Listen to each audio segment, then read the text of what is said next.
soir pour Bon, Jérémy, je vais te lancer. Merci, Jean, d'être là en avance parce qu'on a devancé l'horaire. Fait que c'est à vous, Jérémy, à toi. Jean, c'est sûr que la première question, c'est comment tu te sens physiquement? On sait que dans le dernier combat, tu es rentré dans le ring, tu avais un petit pépin physique, tu l'as peut-être un peu caché. Aujourd'hui, comment tu te sens? Pour vous dire la vérité, aujourd'hui, je suis un peu fatigué, compte tenu que hier, ça a été une grosse journée pour moi. J'étais sûr de revenir de mon camp d'entraînement. Cependant, mon vol a été retardé. Alors, quand je suis arrivé à Toronto, le vol de Toronto était déjà parti. J'ai dû coucher à l'aéroport. Je peux comprendre pourquoi, parce que je suis arrivé à 1h, puis je suis à l'aéroport pour 4h, pour le premier vol à 6h du matin. Je suis arrivé ce matin. Alors, je suis un peu fatigué, mais on va bien s'entraîner, puis on va refaire le plein d'énergie pour le combat le samedi prochain. Donc, tu as dormi à la gate, si je comprends bien. Exactement, j'ai dormi à la verticale pour une première fois.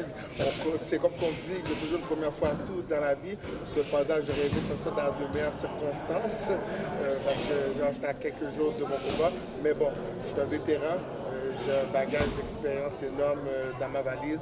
Alors, je ne vais pas me laisser distraire par ce malgré incident. Je suis rentré au pays, il était environ 8 h du matin. Mais physiquement, c'est parce que dormir sur un banc d'aéroport, c'est pas trop bon pour le corps. Ben exactement, c'est pas trop bon, mais une chance que ça fait pas 3 jours dessus, c'est arrivé toute une journée, je suis en très bonne forme physique. Mon neveu Bundin Pilar, il est là pour m'encourager. Il va faire son premier combat en sol canadien, son deuxième combat professionnel chez les pros. Alors, c'est une autre motivation. Alors, il faut que je lui montre aussi que malgré qu'on a des imprévus, il faut savoir s'adapter dans l'inconfortable de la vie pour pouvoir réussir. Tu voulais absolument pas croiser le lac de ce qu'on a compris aujourd'hui? Ben, normalement, dans un entraînement public, c'est soit l'entraînement public ou l'entraînement public. On fait ça séparer, on s'en va à la gare, on va se taper dessus. Alors, j'ai pas vraiment de sourire à lui faire, à lui serrer la main. Quand on est loin de l'événement, peut-être, mais là, nous sommes à quelques jours. Alors, j'ai le couteau serré entre les dents. Alors, je veux juste le voir, la journée de la pesée et ensuite au combat. Tantôt, il nous disait que, évidemment, on est volé sur sa famille, mais il entendait, je vais dire, exploiter justement ton menton. Qu'est-ce que tu réponds? Exploiter mon menton? Ben, dans le sens qu'il avait beaucoup attaqué là. Ah ben, je sais que son manager fait une prédiction, ça ne durera pas plus que 4 rondes. Alors, je suis bien content pour lui parce que nous ne sommes pas payés à l'heure. Alors que ça dure moins que 4 rondes pour nous, pour moi, nous ne sommes pas payés à l'heure. Alors, je crois que les amateurs de boxe vont avoir un bon show samedi soir. Qu'est-ce que vous savez? Sincèrement, je ne sais pas grand-chose. Je sais qu'il est grand, c'est un Polonais, alors il vient d'une bonne école de boxe. Il est habitué avec des grands rings, il est habitué aussi à être technique. Alors c'est très rare qu'il boxe contre des boxeurs nord-américains comme moi. J'ai regardé un peu sa fiche, il a 2 défaites, et ces 2 défaites c'est contre des hommes de race noire. Alors je vais être sa 3e défaite contre un homme de race noire. Est-ce que vous avez vu des images? Oui, j'ai vu des images. Il est grand, il est fort physiquement, il a la frappe dure selon sa fiche, mais tout ça, quand la cloche va sonner, ça compte plus rien, ça compte plus. C'est vraiment le travail qu'on fasse. C'est dans l'arène. Alors moi, je suis très prêt avec mon entraîneur, Victor Bermudez.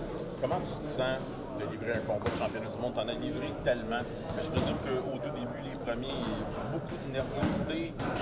Aujourd'hui, tu étais comment en entrant dans un combat de championnat du monde? Je suis serein, je me sens bien, je connais mon métier, j'ai fait beaucoup plus de choses dans la boxe que lui a vu dans toute sa carrière. Alors, s'il arrive quoi que ce soit dans l'arène, un pépin, je pense que je vais être en mesure de m'ajuster. Comme je dis, il n'a jamais affronté un boxeur de ma trempe. Moi, j'ai déjà affronté plusieurs boxeurs de sa trempe. Alors, côté expérience, ça va de mon côté. Je crois que si je suis plus rapide que lui, sur papier, il cogne plus dur que moi. Cependant, nous allons voir ça le suite au soir. Comment? L'aspect local va aider. L'aspect local, c'est sûr qu'avoir la foule de mon côté, ça un peu plus, ça va me donner de la motivation, mais avec mon expérience, que la foule soit pour moi ou pour moi, ça me porte peu. Je sais qu'est-ce que j'ai à faire. J'ai fait le travail, les devoirs, les leçons dans le gym pour pouvoir passer l'examen samedi soir.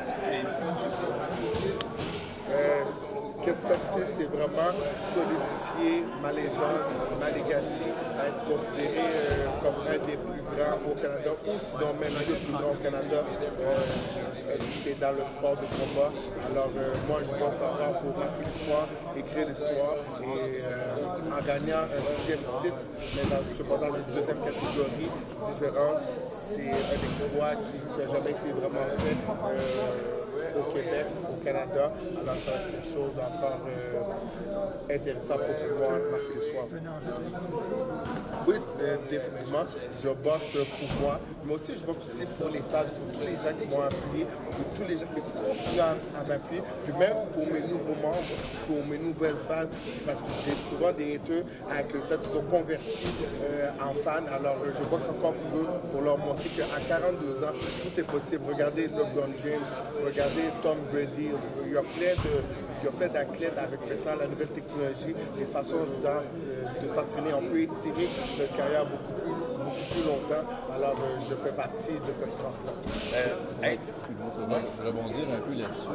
Évidemment, un combat, le championnat au poste, toujours une dimension personnelle toujours importante, mais dirais-tu que si tu une autre année rendue dans ta carrière, tu ne veux pas, il en reste moins qu'en reste là. Dirais-tu que c'est justement plus personnel que ça n'a jamais été?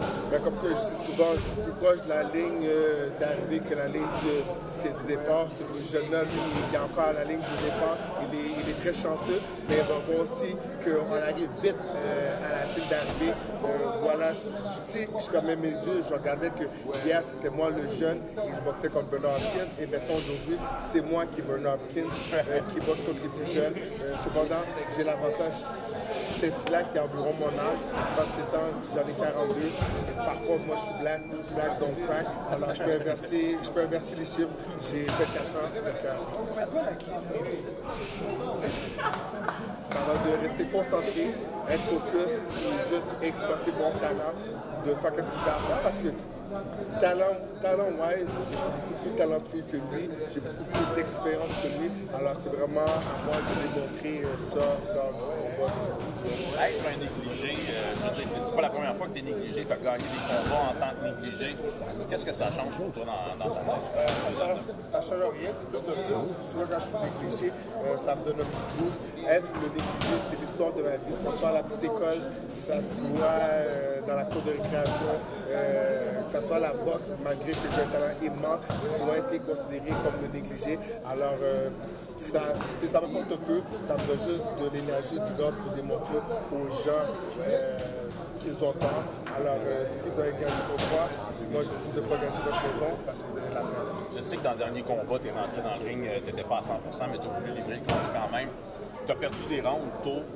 Et puis, tu as eu besoin d'un coup de circuit à la fin pour l'emporter. Je présume que tu ne veux pas te replacer dans cette situation-là. À quel point demain, ça va être dans ta tête d'aller gruger, gagner des ronds de ce bonheur? Ben, pour la vérité, la boxe, c'est pas un sprint, c'est un marathon. Il y a 12 rounds, ce n'est pas fini jusqu'à temps que ce soit fini. Et la preuve, c'est mon dernier combat au 10e round, dernier assaut. J'ai passé le knockout à série. Alors, même si que je serai de l'arrière pendant 9 rounds, moi, je ne vais jamais abandonner parce que c'est pas fini jusqu'à temps que ce soit fini. Mais mon but, oui, certainement, c'est de mettre des banques, des rounds en banque. Ça va être ça, ma stratégie de gagner round par round. Je vais y aller round par round, combat par combat. Alors, effectivement, c'est important que je reste concentré et gagner chaque round. Déjà, tu as fait la comparaison avec Bernard Hopkins tantôt. Bernard Hopkins s'est battu jusqu'à 51 ans. Jusqu'en 2016. 51 ans, je viens de vérifier. OK, parfait. Donc, tu as fait une couple d'années? Ah, ben, je dis 51 ans, c'est sûr que c'est un record difficile à battre. Cependant, comme je l'ai dit, je vais round par round, combat par combat. Excellent. Merci. Bonne chance. Merci. C'est fermé.